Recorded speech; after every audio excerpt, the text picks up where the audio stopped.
Phellem. இந்த படத்தோட கதை என்னன்னா, ஒரு முழு நேர குடிகாரன் கோடீஸ்வரன் ஆன கதை தான். முரளிங்கிறவன் சதா 24 மணி நேரம் குடிச்சிட்டு இருக்க ஒரு மிகப்பெரிய குடிகாரன். இவன் எப்படின்னா சாதாரண குடிகாரன் கிடையாது. வீட்டுல கிடைக்கிற பொருளை அண்டா குண்டா எதுவா இருந்தாலும் வித்து குடிப்பான். சதா குடிச்சுக்கிட்டே இருப்பான். இவனுக்கு எங்கேயுமே மரியாதை கிடையாது.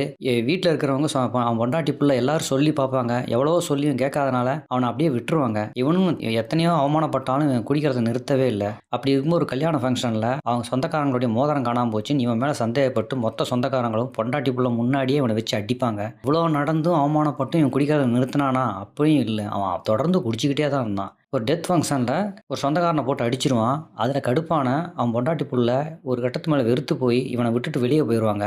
அப்பயும் அவன் தொடர்ந்து குடிச்சிக்கிட்டே இருந்தான். ஒரு கட்டத்து மேலே ஒரு குடியாரன் எப்படி கோடீஸ்வரன் ஆனா? இவன் குடும்பம் ஒன்று சேர்ந்துச்சா? இவன் குடியை நிறுத்தினானா? இவன் பொண்டாட்டி பழையபடி கூட சேர்ந்துச்சா? இவன் வாழ்க்கை எப்படி மாறுச்சு? அப்படிங்கிறத ஒரு ஃபீல் குட்டா இன்ட்ரெஸ்டிங்காக சொல்கிற மிகச்சிறந்த சினிமா தான் பெல்லம் இந்த படம்.